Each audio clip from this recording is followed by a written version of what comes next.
everyone. In this video, I'll be explaining you about how to design a synchronous counter using multisim.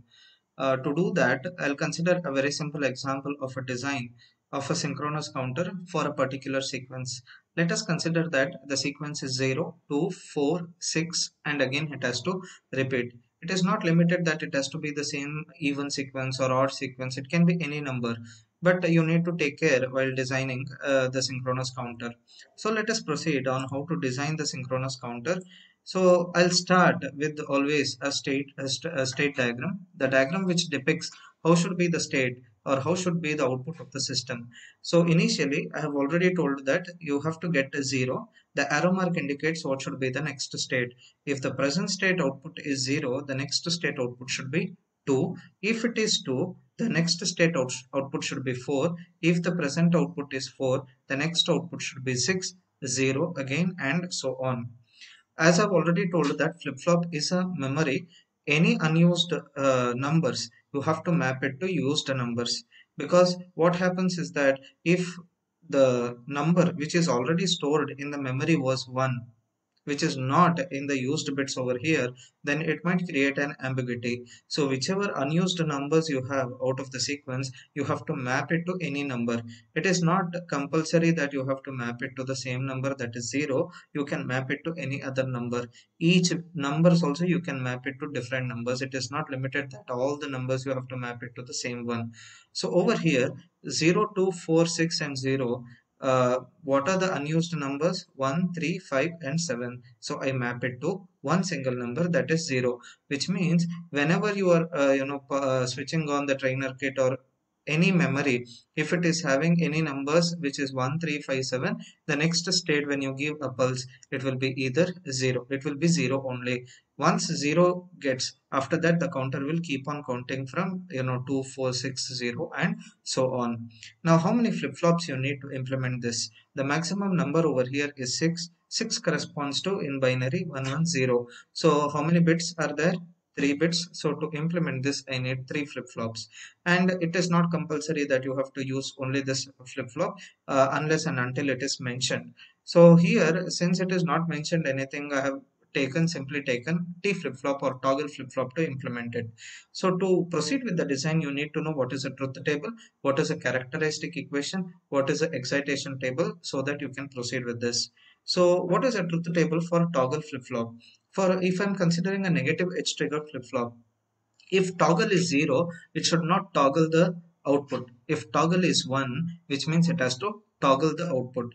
So if I'm considering that toggle is an input and qn, that is a present state, as a output, if it is 0, if the toggle is 0, it should not toggle the present output. So whatever state is qn, it has to retain as it is. So that is the reason why I have written qn as a present state output.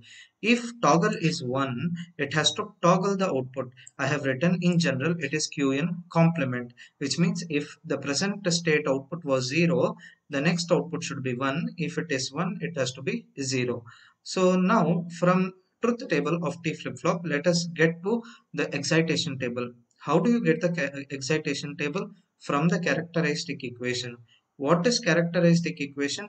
Getting what is the next state from the T flip, toggle input as well as the present state output is nothing but characteristic equation. How do we get it? Let us see this. I have the inputs as T toggle as well as a present state output, that is Qn, and Qn plus 1 corresponds to the next state output, which determines what should be the next state if the present state was this, because we do not know what will be the state of the output. So we have to see what should be the next state output.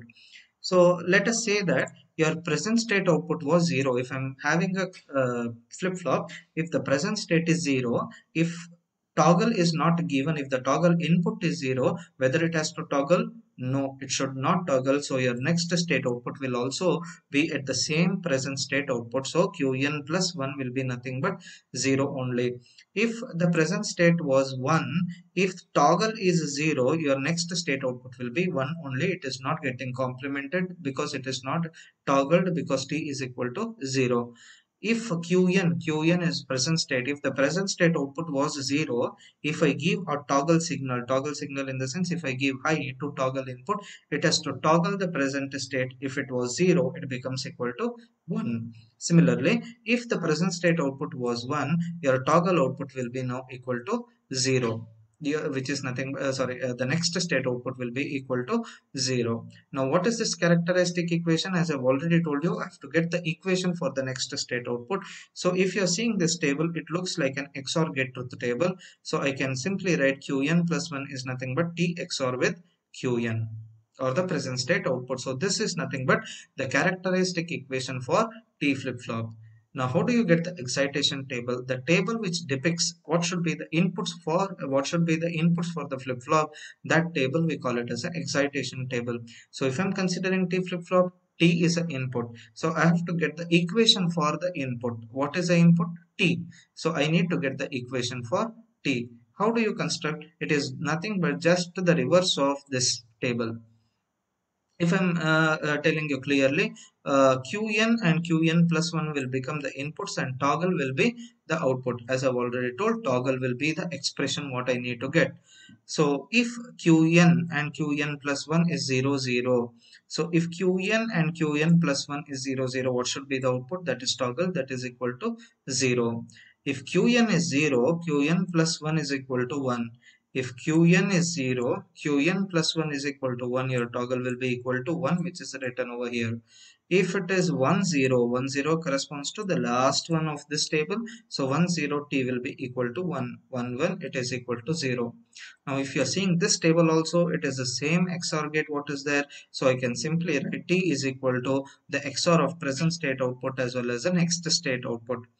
Okay, so now let us, from this excitation table, we will design the synchronous counter. So as I've already told you, you need 3 T flip-flops. For 3 T flip-flops, I'm having 3 present states and 3 next states. Q3, Q1 to Q1 are the present state for the corresponding flip-flop number 3, 2, 1. Similarly, Q3 plus, Q2 plus and Q1 plus are the next state outputs for the corresponding T flip-flops. Now, you give all the combinations over here. For Q3, Q2, Q1, how many possible combinations are there? 8 possible combinations starting from 0 till 1. So now let us see how we construct this Q3 plus, Q2 plus and Q1 plus. Now if Q3, Q2, Q1 is 0, 0, 0, which corresponds to the number 0, as I've already told, if the present state output is 0, the next state output will be equal to 2. So if it is 0, the next state output will be 0, 1, 0, which corresponds to 2. If it is 1, if the present state was 1, if the whenever you are switching on the trainer gate or whenever your memory is present already, if the state was 1, that is the reason why I told it has to be mapped to the used bit. So if it was 1, it has to be mapped to 0. So that is the reason why I have given, when it is 0, 0, 1, I give it as 0, 0, 0. Similarly, for all the combinations, you have to map it. I hope you have understood this part of the combination. Let us consider the same, like one more example, 110. If the present state is 110, which corresponds to 6, what is the next number after 6? It has to be 0. So I'll give it as 0, 0, 0. So now let us come to this table, T3, T2, T1. I'll consider one simple combination. After that, you can proceed with the other. T3, T2, T1. If I'm considering T3, so what is the equation? T is equal to Qn XOR with Qn plus 1. So for T3, I need to see Q3 as well as Q3 plus. That is the next state. Q3 plus is nothing but Qn plus 1. That is what is the next state. Now 0 XOR with 0 is 0. For T2, I need to see Q2 and Q2 plus. So 0 XOR with 1, that is equal to 1, and Q1 and Q1 plus 0 XOR with the 0, the output is 0, that is the flip-flop input will become equal to 0. Similarly, let me consider one more example over here for the same 110 combination. So for T3, how this 1 came over here, I need to see Q3 and Q3 plus 1 XOR with 0, you will get it as 1. Q2, 1 XOR with Q2 plus, that is 0, corresponds to 1, and the last one was 0 XOR with the 0, you will get it as 0. So from here, after this, you need to do the usual K-map reduction for getting the expression for T3, T2, T1. So for T3 is output, the corresponding input will be Q3, Q2 and Q1. So it should be a 8 cell K-map. If you reduce the K-map, you will end up with this T1, T2 and T3. T1, if you are seeing, you no need to draw. If you just look at the table properly, draw the table. T1 is nothing but the replica of Q1, 0, 1, 0, 1. It is, the same numbers. So I can directly write T1 is equal to Q1. For the other two, T3 and T2, you need to draw the K-map and get the expression. Now, let us go to multisim. I have already, rigged up brought the circuit over here. To again tell you how do you get all these components, you have to go for place component. In place component, you can directly write, if you know the IC number, you can for T flip-flop you can always implement using JK flip-flop. JK flip-flop number is 7476. So when you write 74 in all groups, I can write, if you don't know in which group it is present, I can write 7476. Preview is available over here. Okay, and any A or B you can select and single click and place it. Okay, so this is a way you place it. All the three flip-flops you will place it.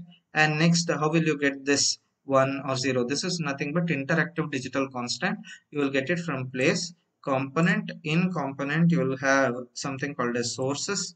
In sources you have digital sources. Here you have interactive digital constant. You press OK and you can place at the entire thing. And after that, the similarly gates. For AND gate you have 7408. For OR gate you have 7432. Then no need to have a NOT gate, because in flip-flop you'll have Q and corresponding Q bar, so no need to get Q bar over here. And this is a hex display. You will always get this in indicator. Again, place component. Here you can see something called as indicator. In this indicator you can have DCD hex, and then you can click OK and you can place over here. You have totally 4 bits. If you're totally, if it is 16-bit number, 15 combinations if you are having, then you can have this 4 bit, or else what you can do is that the MSB you can ground it and the rest 3 bits you can use. But please remember to about MSB as well as LSB. The leftmost side flip-flop is a MSB, most significant bit, and the rightmost flip-flop is a least significant bit. So whenever you are telling the number, it is 0, 0, 0, 0, 0, 1 and so on. So I have already rigged up the circuit. I'll show you a very simple example over here of how to implement the expression. Let us consider the same.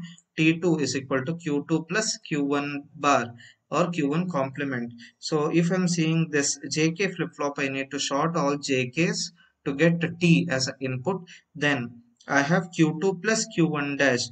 Q2 is a corresponding output of T2. Q2 is one of the input for the OR gate. Next will be Q1 dash. Q1 dash is nothing but the NOT gate. So the NOT gate of, NOT is directly, complement is present over here. So directly connected, and this will go as input to the corresponding flip-flop. So if I write it as a text, so this will be your input T2. Next, copy paste, and I can paste it over here. So this will be T3, and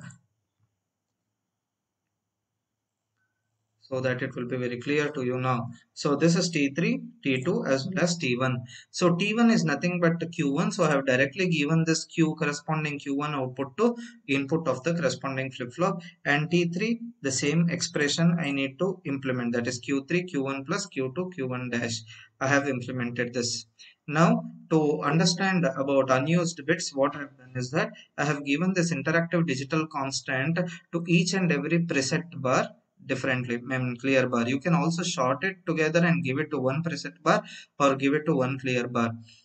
So what is preset bar and clear bar? Clear bar and preset bar are both active low. Whenever you are making it low, either it will be set or either the flip-flop or corresponding flip-flop output will be reset. If you make clear bar as equal to 0, the corresponding output will be equal to 0. If you make preset bar as 0, preset is nothing but one presetting, which means without applying any combination, you are presetting the flip-flop. So your output of the flip-flop will be equal to 1. So let us start simulating this. And as I've already told you, one important thing, it's a synchronous counter. All the clock pulses are shorted together and given to one flip-flop. So whenever I give a 0 to high, the state of the counter will not change. Whenever I give from 1 to 0, the state of the counter will be changed because it is a negative edge triggered flip-flop. So now let us see how will it work. Let me say that I am switching on the kit, and the initial state of the counter, let me say the initial output was equal to 1. Okay, so how do I make it as 1? 1 is corresponding to 0 0 1, which means the last flip-flop I need to make, T1 flip-flop, I need to make it as high. So what will I do? I'll give this preset as equal to, preset bar is equal to 0, which means when I run this without giving any combination, your output will be 7. Okay, sorry, no, I have made it wrong. Okay, I'll do one.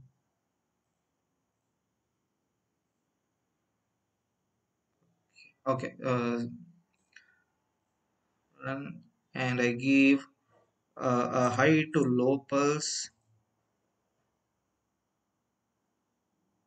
clear bar as 0 0. Okay, here I have given 0. Okay, now.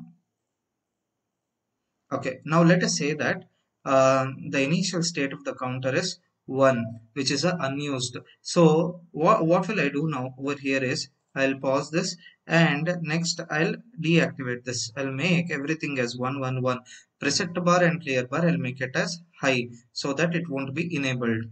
Okay, so now after 1, what should be the next state? If you do not map, as I've already told in my explanation, it might go into some other junk state. So in order to avoid that, what we have done, we have mapped it to what? 0. If any states like 1 3 5 7 is there, it will be mapped to 0. So when I give next high to low, 1 to 0. Okay, sorry, I did not run. Okay, next when I give from 1 to 0, the next state will be equal to 0. Okay, so next again I give high to low, it will be 2. After 2, what should be the next state? 4. 1 to 0, 4. Next again I do 1 to 0, 6. Next when I do 1 to 0, 0. Now let us say that I pause this. I'll give some around 5. Let us say that the initial state of the counter is 1 0 1. So I'll make preset bar of the first and the last as 0. Then I run. So when I give, so it will be 5. So after 5, what should we get? Since I've mapped this 5 to 0, the next state should be equal to 0. So what will I do? I'll pause this, then I'll give as high, disable the preset bar as well as clear bar. Next I'll run it. I'll give high to low. So from 5, the next state will be equal to 0, and it keeps on proceeding. Okay, so now if you do not want this to happen, like um, instead of giving pulse, you can also give a clock directly. I'll go for place component, then I'll go for sources, digital sources, then I'll go for digital clock. I'll place over here and then close. I'll delete this.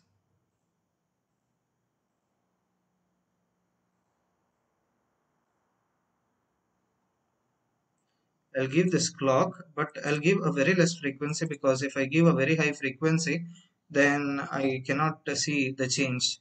So what will I do? I'll stop here. Again I'll run 0246 0246. It keeps on repeating. So this is how you design a synchronous counter. It can be designed using any flip-flop, Deeds, SR, JK, as well as T. I hope you have understood the entire design procedure as well as how to design in an iMultiSim. Thank you for watching the video. If you like the video, please like, share and subscribe. Thank you.